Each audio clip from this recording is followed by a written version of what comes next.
নমস্কার, আপনারা দেখছেন কবির সৌরভের ইউটিউব চ্যানেল। আজকে আমরা দাঁড়িয়ে আছি আরজি কর হসপিটালের মেন গেটে। আজকে আপনারা জানেন যে আজকে অভয়ার জন্মদিন 9 ফেব্রুয়ারি এবং এখানে অসংখ্য মানুষ বিচার চাইতে, বিচারহীনতার আজকে 6 মাস পূর্ণ হলো।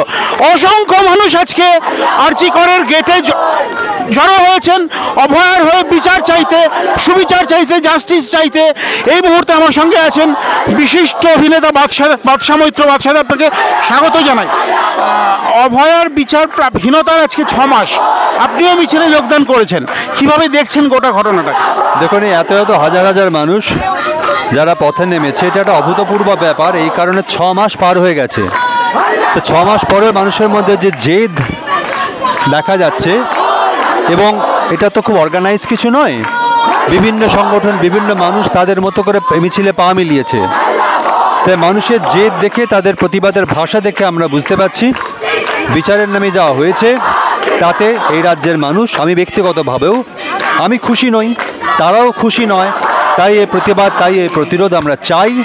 যেই দুর্নীতির পেছনে একজন নয়, যে বা যাদের সম্ভাবনার কথা উঠছে, তাদের প্রত্যেকের নাম ধাম জানতে চাই, প্রত্যেকের দৃষ্টান্তমূলক শাস্তি চাই। তবেই আমরা বুঝবো অভয়া তার প্রকৃত বিচার পেল। বাদশাহ, আমরা দেখতে পেয়েছিলাম পুজোর সময়, অর্থাৎ শরৎকাল কলকাতা তথা সারা বাংলা তার শরৎ দিয়েছিল তিলোত্তমাকে। এখন বসন্ত সমাগত প্রেমের দিন সামনে, এখনও কলকাতা নেমে এসেছে। আপনার তো দীর্ঘদিনের অভিজ্ঞতা, কিভাবে এই ঘটনাটাকে দেখছেন? দেখুন, এটা তার একটা প্রেম, একটা মেয়ের জন্য শহরবাসীর এই প্রেম, রাজ্যবাসীর এই প্রেম, সে প্রেম নারী পুরুষের প্রেমের থেকে কম কিছু নয়। তা আমি বলবো যে বসন্তর আসবে আর কিছুদিন পর, মানুষ নিশ্চয়ই তার মতো করে আনন্দ করবে, বাঁচবে। কিন্তু একই সঙ্গে তিলোত্তমার প্রতি রাজ্যবাসীর, কলকাতাবাসীর যে প্রেম, এটা ইতিহাসে লেখা থাকবে স্বর্ণাক্ষরে। বাদশাহ, আপনি একটা কথা বললেন যে একমাত্র একজনকেই এখনো পর্যন্ত দোষী সাব্যস্ত করা হয়েছে, কিন্তু একজনই দোষী বলে আপনি ব্যক্তিগতভাবেও মনে করেন না।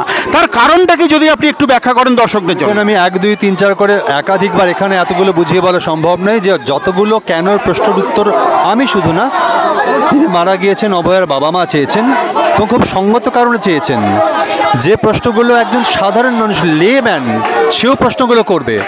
তো প্রশাসন, ইনভেস্টিগেটিং এজেন্সি, তারা যদি প্রত্যেকটা কেনর উত্তর না দেয়, তাহলে বুঝতে হবে সরকার হোক, প্রশাসন হোক, ইনভেস্টিগেটিং এজেন্সি হোক, তারা প্রত্যক্ষ বা পরোক্ষভাবে কাউকে আড়াল করার চেষ্টা করছে। যদি না তারা প্রত্যেকটা কেনর উত্তর আমাদের কাছে দিনের আলোর মতো স্পষ্ট করে দিতে না পারে, যেহেতু এখনও সেটা হয়নি, তাই মানুষের মধ্যে সন্দেহ দেখা দিয়েছে। এই রাষ্ট্র, এই প্রশাসন, ইনভেস্টিগেটিং এজেন্সি, তারা প্রত্যক্ষ পরোক্ষভাবে হয়তো কাউকে আড়াল করার চেষ্টা করছে। আসলে আমি আরেকটা জিনিস আপনার কাছে, শেষ প্রশ্ন আপনার কাছে আমি জানতে চাইবো যে কী জন্য কলকাতা পুলিশের যা তদন্ত ছিল আমরা দেখতে পেলাম, সিবিআই এরও তদন্তের গতিমুখ সেই একই, এই আড়াল করতে চাওয়ার চেষ্টা কী জন্য বলে আপনি মনে করেন? দেখুন, আমি মনে করছি, প্রথম থেকেই বলছি একই কথা, যে রাষ্ট্র বা প্রশাসন, তিনি একটা রাজ্যে অন্যায় হতে পারে, এটা নতুন ঘটনা নয়, কিন্তু তারপরে তার যে অ্যাক্টিভিটি, সেখান থেকে তার অ্যাঙ্গেলটা বোঝা যায়।